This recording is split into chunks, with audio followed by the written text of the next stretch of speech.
Mass evacuations have snarled traffic and emptied many gas stations, but now the Weather Service says the time to evacuate is over. It is time to shelter in place, stay indoors, unless a life-threatening situation arises. Bridges across the entire region are being shut down, including the Sunshine Skyway Bridge, which connects Pinellas County to Manatee County. I want to show another view that illustrates the dangers of this storm. This is a security camera outside a house in Fort Myers, Florida. It picked up the violent winds of an apparent tornado this afternoon. Let's go straight to our meteorologist, Elisa Rafa, in CNN's hurricane headquarters. Elisa, where is Milton right now? Just how widespread is the impact, including these tornado warnings? Yeah, I mean, Jake, it's still sitting 100 miles south and west of Tampa, but the winds are just so wide. We now have a Category 3 hurricane.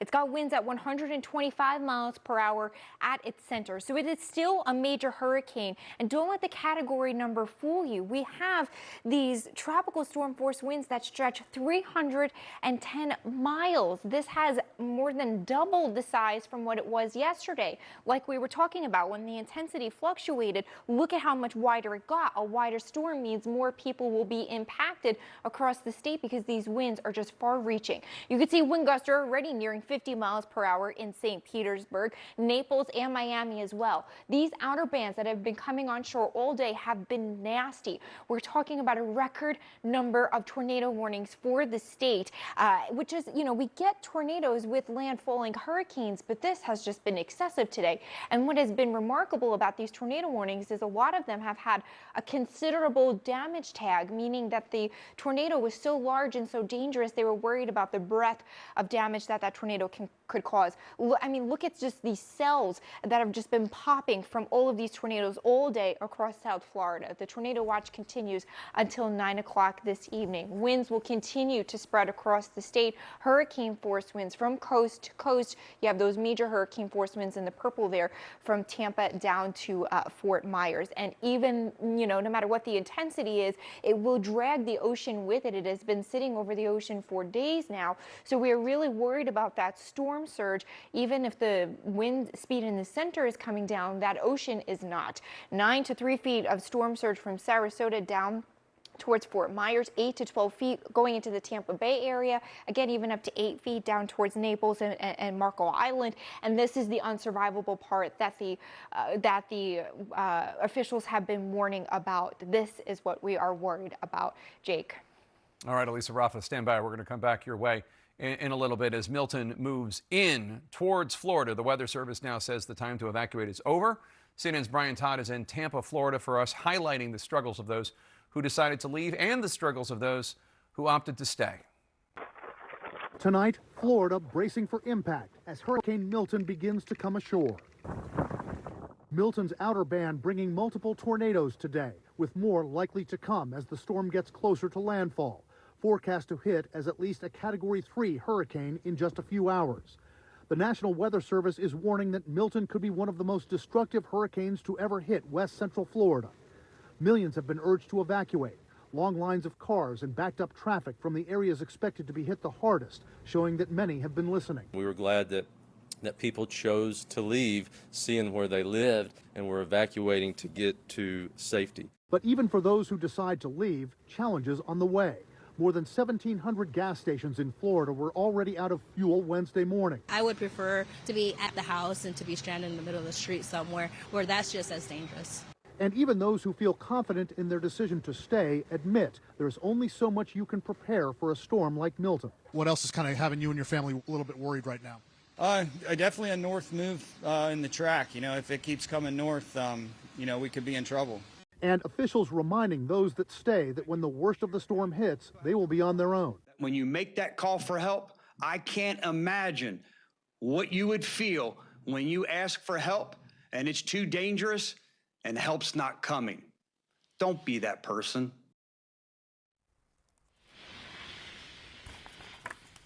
And on that subject of 911 calls, On that subject of 911 calls, fire and rescue officials are telling us that once the winds get to 45 miles an hour and higher, they will not be able to send first responders out. If anyone is in a crisis at that point, they won't be accessible by first responders, and we are not far from that point right now. Jake, bridges like the one behind me right here are pretty much going to be impassable within a few hours. All right, Brian Todd, thank you. Please stay safe. Let's go to CNN's Bill Weir, who's in St. Pete. Bill, what are conditions like there right now in St. Petersburg ahead of landfall? Jake, they're nasty and getting nastier. Downtown St. Pete behind me, keeping an eye on those 4 big tower construction cranes, 30-40 stories. They're worried about those in 100-mile-an-hour winds. So far, we're sort of gusting less than 50 miles an hour. We're going to go down to the waterfront here on the St. Pete Pier to give you a sense of the difference, depending on where you're standing, of the violent physics of this storm. And this one feels different, Jake. I got to say, been to a few of these, not the least of which is that this is a second of a 1-2 punch, of course, from Helene. I spent yesterday looking at these mountains of debris, which are going to be turned into either floating or flying debris in this 100-mile-an-hour blender named Milton. But we're just beginning to see the waves really kick up on the jetty here at the St. Pete Pier. Off in the distance, that's a nice restaurant called Teak, in a really perilous position right now. At the yacht club here, most of the boats have been taken out. There's always a few stragglers, whether they didn't have the time or the resources to get their boat out of there. They're taking their chances, some of these sailors around here as well. In Pinellas County, we understand 3 shelters have already filled up, but there are 11 more available for folks. But at this point, wherever you are right now is where you will spend the rest of this hurricane. There we go. There's the Matlacha Bridge. Is it possible just to go ahead and take that vantage point full so we can keep an eye on that here? The rotation should be crossing over the bridge here at any moment. We get radar scans about every 6 minutes. So this is looking eastbound, so we are looking right to left. So it would come right to left. There you go. So we're looking back towards our studios on Pine Island. So the camera is looking eastbound, and we're right there on the bridge. So if we are to see a waterspout or a tornado, Andrew, I'm going to stay on this view here for the next little bit as we continue to look at the warnings as well.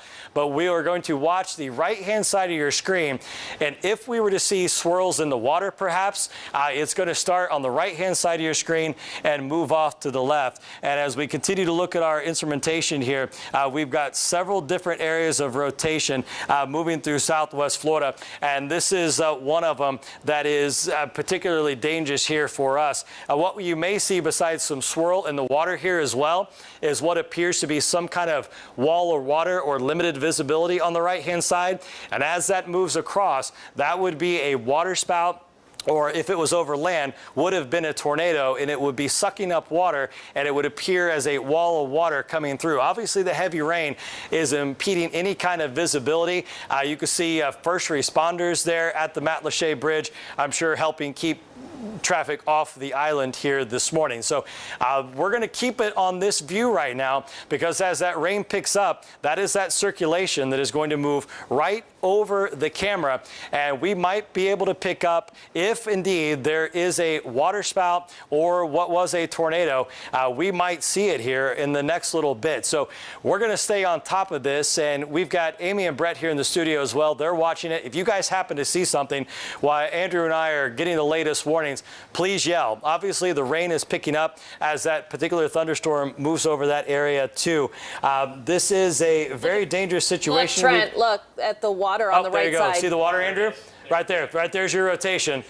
That is the actual, there it is. Oh, wow. There it is. There it comes. So again, right to east, that is the potential waterspout, potential tornado moving right over the Matlacha Bridge. Boy, oh boy, so look at this picking up, guys.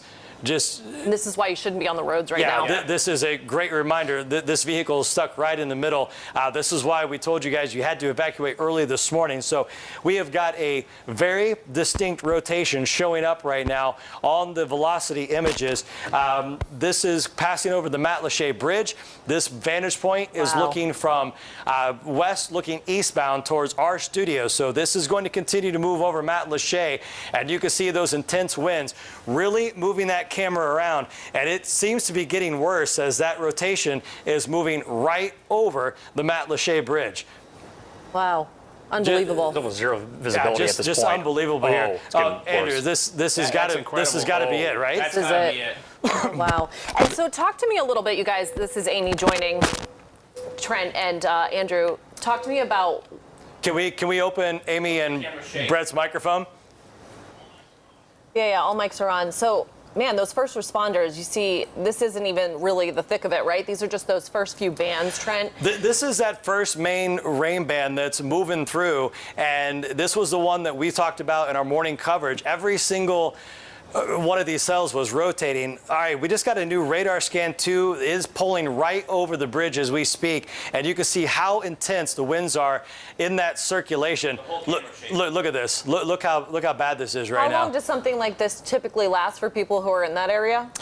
These storms are racing off to the north. We've seen them as high as 55 miles per hour or as low as 30, and you can already see the view getting a little bit better for the Matlacha Bridge. So if that indeed was a waterspout / tornado, we just captured it live as it moved across the Matlacha Bridge, again looking towards the Cape.